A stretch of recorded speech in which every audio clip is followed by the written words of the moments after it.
Farage and Tice are concocting really quite interesting plans, which will presumably feature in some form in their manifesto. In a press conference, they've said they're going to raise the tax-free personal allowance from £12,570 to £20,000, and at the same time attack the Bank of England's ability to keep printing money. And so the Bank of England at the moment pays interest to commercial banks on the reserves that it holds as part of its whole quantitative easing process.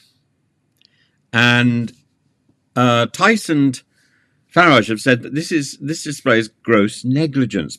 They're paying 5.25% on the 770 billion of reserves that the Bank of England holds on behalf of the commercial banks.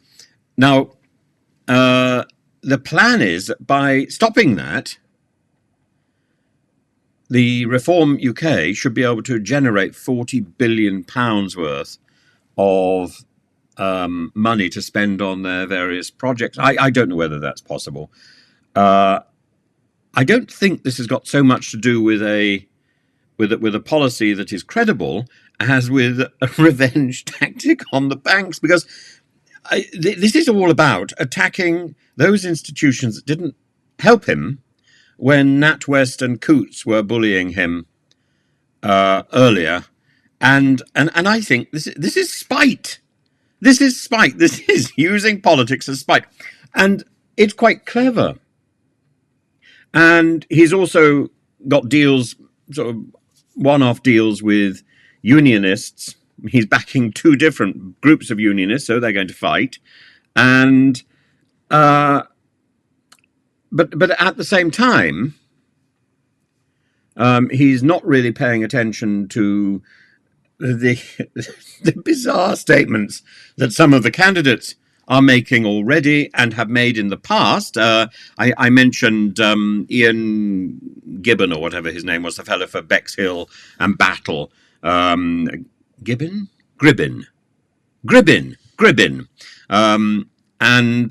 But it doesn't matter, because in the end, this party is a projection of Farage.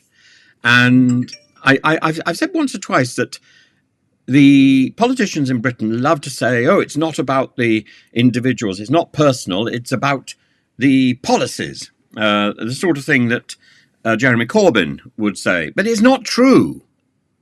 It's personal. You don't vote for the policies of the Conservative Party or the policies of the Labour Party or the Greens or the Lib Dems, however much you may be encouraged to. You vote for your personal MP who represents you in Parliament, who is standing in your constituency. And they can quite happily, on day one in Parliament on the 5th or probably the 9th of July, they can quite happily walk from their party across the chamber to the party opposite and join that party. And they wouldn't cease being your MP. You are voting for the person, not the policies.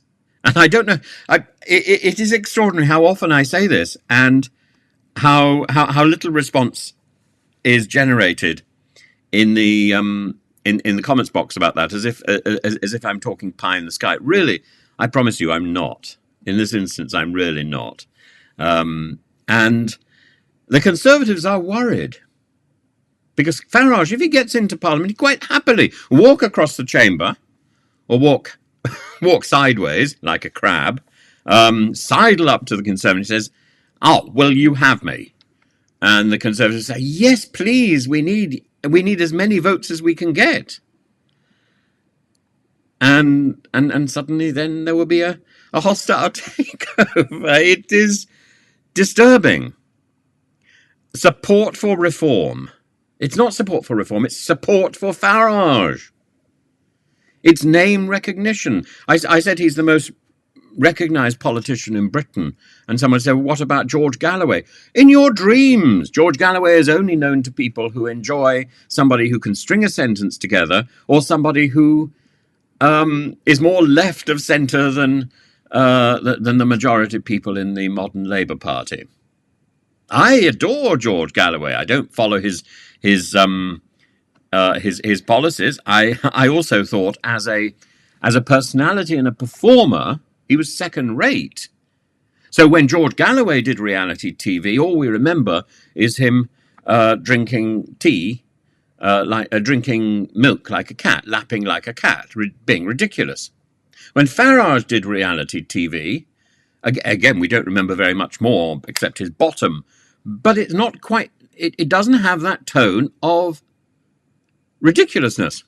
Farage mooning at the cameras was less destructive of the Farage brand than Galloway's drinking cat from a cat bowl. Bizarre. But it's got something to do with the charisma of the person. And Farage is charismatic. Like him or loathe him, I don't like him. He is charismatic. And I'm sure there'll be people who say, how can you say Farage is charismatic? Because he's got this view and that view and the other view. Listen to what I'm saying. He is charismatic. It doesn't matter what his views are. He projects extraordinary charisma. He could be selling anything, second-hand cars, snake oil, political views. It doesn't matter. He is blessed with this astonishing radiance, and that is magnified by the people around him who support him. And he has said now that the Conservative Party is slowly but surely waking up and smelling the coffee about the idea that reform is waiting in the wings to take over conservatism. They are realising that many of their long-term, as they would have it seen it, most loyal supporters say enough is enough. Well, many of their long-term loyal supporters may well be saying enough is enough, but some of them are simply going to stay at home because they're on the other side of the party. Rishi Sunak and his chums have irritated people across the whole spectrum of conservatism. For some, he's not right-wing enough. For others, he's gone so far from the central position or the slightly left position of the Conservative Party as to become uninteresting, as to become something that one could never endorse. I could certainly never endorse the present Conservative Party. Never. I didn't vote for them at the last election. I'm not going to vote for them at this election. Unless there is some miracle and move back into the centre, I don't think that's possible.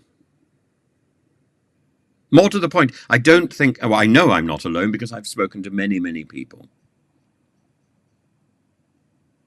And the Labour Party is not a choice for those people in the centre and towards the centre-left of the Conservative Party. Labour is not their natural position. Lib Dems might be, and the Lib Dems are only too eager to grab. Rory Stewart has already said, who would he vote for? Well, he's not going to vote for the Conservatives. Yes, understand. So he might vote for the Lib Dems. He will vote for the Lib Dems. That's his position. He's not going to vote for Labour. The Labour Party are not going to grab votes from the Conservatives.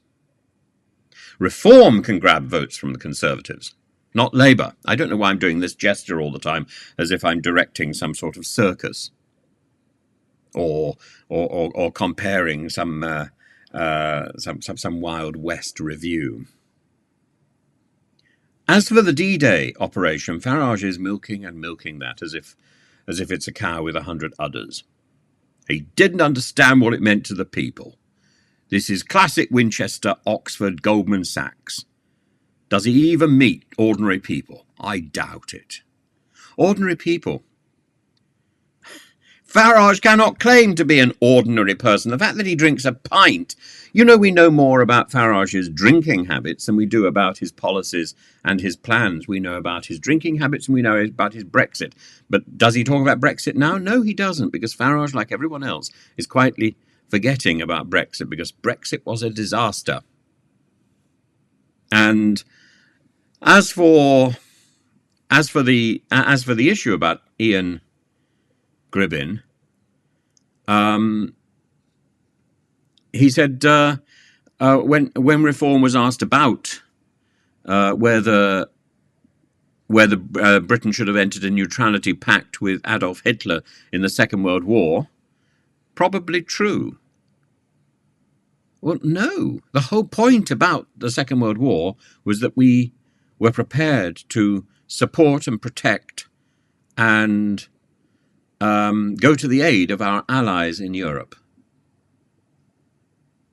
We were prepared to put our own lives on the line for what we believed in, which was freedom and our friends.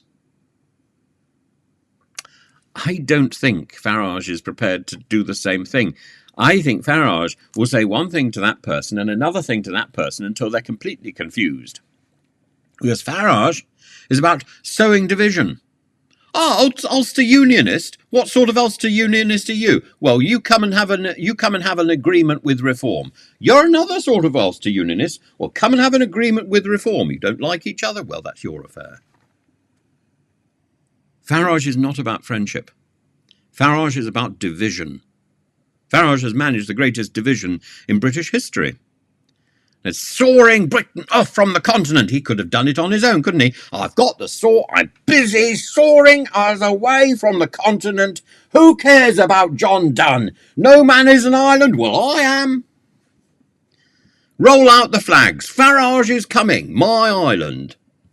There we are.